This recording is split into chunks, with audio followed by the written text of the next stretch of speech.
आज हम बात करने जा रहे हैं एक ऐसी शख्सियत की जो न सिर्फ एक शानदार अदाकारा रही हैं बल्कि एक बेहतरीन नृत्यांगना भी रही हैं। खूबसूरत इतनी कि सरहद पार के लोग भी इनके दीवाने हुआ करते थे। एक्टिंग ही नहीं, डायरेक्शन के फील्ड में भी उन्होंने खूब अपना सिक्का जमाया है। ये है the one and only Asha Parekh.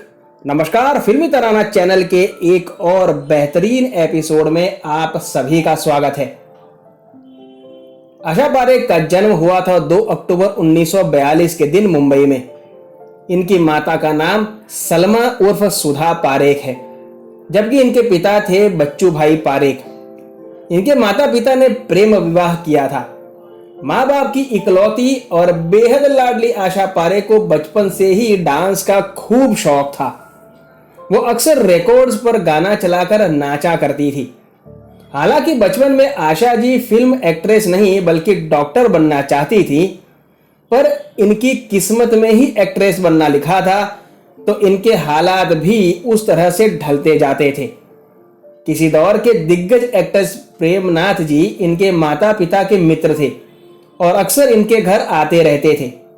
दिग्गज डायरेक्टर मुकुल आनंद के पिता चार्टर्ड अकाउंटेंट हुआ करते थे और फिल्म इंडस्ट्री के बड़े बड़े कलाकार इनके पास टैक्स के हिसाब किताब के लिए आते रहते थे। प्रेमनाथ भी उन्हीं में से एक थे। मुकुल आनंद के पिता आशा पारेख के पड़ोसी थे। यही वजह है कि आशा पारेख के माता पिता से प्रेमनाथ की बढ़िया जान पहचान हो गई थी। प्रेमनाथ जी को पता था कि नन्ही आशा डांस करती है। उन्होंने कई दफा आशा जी का डांस देखा भी था। एक दफा आशा जी की स्कूल में एक फंक्शन था। स्कूल की प्रिंसिपल ने आशा जी की माँ से कहा कि अगर आप किसी स्टार को स्कूल में फंक्शन के लिए बुलवा देंगे तो बहुत बढ़िया रहेगा। आशा जी की माँ ने प्रेमनाथ जी से इसके बारे में बात की। प्रेमनाथ ने कहा कि अगर आशा डांस करेगी तो मैं जरूर आऊंगा। माँ ने सोचा कि घर में रिकॉर्ड्स पर डांस करने वाली आशा भला स्टेज पर कहाँ डांस कर पाएगी, इसलिए इनकी माँ ने इन्हें एक जमाने के दिग्गज कथक मास्टर मोहनलाल पांडे के पास भेज दिया। आशा जी की माँ ने उनसे कहा कि अगर 1 महीने में आप इसे इतना ट्रेंड कर दें कि ये स्टेज पर थोड़ा डांस कर ले तो भी मेहरबानी होगी आपकी। और फिर कड़ी मेहनत करके मास्टर मोहनलाल पांडे ने नन्ही आशा पारेख को थोड़ा बहुत कथक सिखा दिया। स्कूल के उस फंक्शन में आशा जी का कथक डांस हर किसी को पसंद आया। वादे के मुताबिक प्रेमनाथ भी उस फंक्शन में शरीक हुए और उन्होंने आशा जी की खूब तारीफ की। साथ ही उन्होंने इनकी मां को सलाह दी कि आशा को डांस की प्रॉपर ट्रेनिंग दी जाए। प्रेमनाथ की बात मानते हुए आशा जी की मां ने इन्हें भारतीय शास्त्रीय नृत्य की विधिवत शिक्षा दिलानी शुरू कर दी। कथक के अलावा आशा जी ने भरतनाट्यम और कथकली भी सीखा। साथ ही उड़ीसी नृत्य भी सीख लिया था। गुजरते वक्त के साथ आशा जी स्टेज प्रोग्राम्स में भी नृत्य करने लगी थी। फिर एक दिन एक स्टेज प्रोग्राम में ही आशा जी की मुलाकात भारतीय सिनेमा के एक महान शख्सियत से हुई। यह हस्ती थी महान बिमल रॉय, जो कि उस स्टेज प्रोग्राम को देखने के लिए आए थे। आशा पारेख का डांस बिमल रॉय को बहुत पसंद आया। प्रोग्राम के बाद बिमल दा ने आशा जी से पूछा कि क्या फिल्मों में काम करोगी, और नन्ही आशा ने हामी भर दी। बिमल दा ने आशा जी के माता पिता से बात करी और वो भी इनके फिल्मों में काम करने से खुश ही थे। और इस तरह आशा पारेख के करियर की पहली फिल्म बनी साल 1954 में बाप बेटी। इसके बाद आसमान और धोबी डॉक्टर जैसी कुछ बड़ी फिल्मों में आशा जी ने चाइल्ड आर्टिस्ट की हैसियत से काम किया।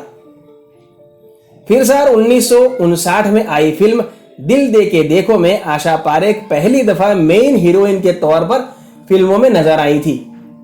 इस फिल्म के लिए उनके हीरो थे एवरग्रीन शम्मी कपूर। हालांकि इससे पहले साल 1959 में आई फिल्म गूंज उठी शहनाई में आशा जी मुख्य हीरोइन के तौर पर सिलेक्ट हुई थी। और तो और आशा ने 2 दिन फिल्म में शूटिंग भी की थी, मगर फिल्म के डायरेक्टर विजय भट्ट ने आशा जी को फिल्म से यह कहकर निकाल दिया था कि तुम्हारे अंदर हीरोइन जैसी कोई बात नहीं है, और उन्होंने राजेंद्र कुमार के ऑपोजिट एक्ट्रेस अमिता को साइन कर लिया। कहा जाता है कि डायरेक्टर नासिर हुसैन ने भी गूंज उठी शहनाई फिल्म से जुड़े थे। उन्हें जब पता चला कि विजय भट्ट ने आशा पारेख को फिल्म से निकाल दिया है तो उन्हें ये बात बिल्कुल बुरी लगी। नासिर ने फैसला किया कि वो आशा जी को अपनी फिल्म दिल दे के देखो में लॉन्च करेंगे, जबकि पहले से ये रोल एक्ट्रेस साधना को दिया जाने वाला था और इस तरह शम्मी कपूर आशा पारेख के पहले हीरो बने। फिल्म बॉक्स ऑफिस पर जबरदस्त हिट हुई। रातों रात आशा पारेख स्टार बन गई। आशा ने फिर कभी पीछे मुड़कर नहीं देखा। आशा पारेख बॉलीवुड की टॉप मोस्ट एक्ट्रेस की लिस्ट में शामिल हो गई। इंडस्ट्री के हर बड़े एक्टर के साथ आशा जी के सिल्वर स्क्रीन शेयर की। अपने करियर में आशा पारेख ने लगभग 100 हिंदी फिल्मों में और कुछ पंजाबी और गुजराती एवं कन्नड़ फिल्मों में काम किया था। बात अगर आशा पारेख की करियर की टॉप फिल्मों की करें तो फिर वही दिल लाया हूं, तीसरी मंजिल, लव इन टोक्यो, दो बदन, आए दिन बहार के, उपकार, कन्यादान, महल, कटी पतंग, पगला कहीं का, आन विलो सजना, मेरा गांव मेरा देश, कारवां, मैं तुलसी तेरे आंगन की, बिन फेरे हम तेरे, 100 दिन सास के और कालिया जैसी फिल्मों में अपनी एक्टिंग की नुमाइश पेश की। आशा पारेख की आखिरी रिलीज्ड फिल्म थी साल 1996 में आई मुट्ठी भर जमीन, जिसमें उन्होंने एक सपोर्टिंग कैरेक्टर निभाया था। एक्टिंग के अलावा आशा पारेख जी ने डायरेक्शन में भी हाथ आजमाया था। इन्होंने कुछ टीवी शोज डायरेक्ट किए थे, वहीं कुछ टीवी शोज को उन्होंने खुद प्रोड्यूस भी किया था। आकृति नाम की इनकी एक खुद ही प्रोडक्शन कंपनी थी। आशा पारेख ही पहली ऐसी महिला थी जो CBFC यानी कि फिल्म सेंसर बोर्ड की अध्यक्षा भी रह चुकी हैं। साल 1998 से लेकर 2001 तक आशा पारेख सेंसर बोर्ड की चीफ रही थी और इस दौरान आशा पारेख के साथ काफी कंट्रोवर्सीज भी हुई थी। आशा पारेख की निजी जिंदगी की बात करें तो इन्होंने कभी शादी नहीं की। कहा जाता है कि आशा जी डायरेक्टर नासिर हुसैन से प्यार करने लगी थी और उनसे शादी भी करना चाहती थी, लेकिन नासिर हुसैन पहले से ही शादीशुदा थे तो आशा जी उनसे शादी नहीं कर सकी। हालांकि जब आशा और नासिर हुसैन के इश्क के चर्चे होने शुरू हुए तो उस वक्त आशा जी ने इन्हें अफवाह करार दिया था और कहा था कि उनका एक बॉयफ्रेंड है जिसके साथ वो सालों से रिलेशनशिप में हैं। हालांकि आशा जी कभी भी अपने उस बॉयफ्रेंड के बारे में कोई बात नहीं करती थी, लेकिन जब साल 2017 में आशा पारेख की biography book the hit girl I तो उसमें पता चला कि आशा जी और नासिर हुसैन के बीच वाकई में गहरा रिश्ता था, लेकिन दोनों परिवारों के भले के लिए आशा जी ने नासिर हुसैन से शादी करने की कोशिश नहीं की और वो जो बॉयफ्रेंड वाली बात आशा जी करती थी वो एकदम झूठ थी। कई लोग दावा करते हैं कि नासिर हुसैन से अपनी मोहब्बत के चलते ही आशा जी ने कभी भी शादी नहीं की।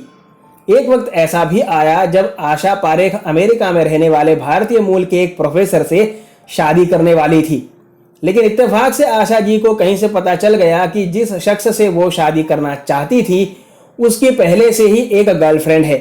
ये बात सामने आने के बाद आशा जी ने उस प्रोफेसर से शादी करने के लिए इनकार कर दिया था।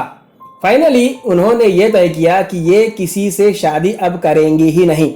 आशा जी ने मुंबई में आशा पारेख नाम से अपना एक हॉस्पिटल खोला है, जहां गरीब लोगों का बेहद सस्ती कीमत पर और कई दफा तो मुफ्त में भी इलाज हो जाता है। आशा जी ने अपनी एक खुद की डांस एकेडमी भी शुरू की थी। हालांकि बढ़ती उम्र की वजह से अब इनकी वो डांस एकेडमी बंद हो चुकी है। 81 साल के होने आई आशा पारेख आज भी कुछ फिल्मी फंक्शंस में दिख जाती हैं और उनका जज्बा आज भी किसी जवान एक्ट्रेस से कम नहीं है। जिंदगी जीने के प्रति इतने पॉजिटिव विचारों से भरी आशा पारेख को फिल्मी तराना चैनल का सलाम। कैसा लगा आपको आशा पारेख के लिए बनाया हमारा आज का एपिसोड, हमें कमेंट बॉक्स में जरूर बताइएगा। और ऐसे ही अपने चहेते कलाकारों के बारे में अनकही, अनसुनी और रोचक बातें जानने के लिए जुड़िए फिल्मी तराना चैनल के साथ। आपसे मुलाकात होगी जल्द, तब तक अपना ख्याल रखें। धन्यवाद।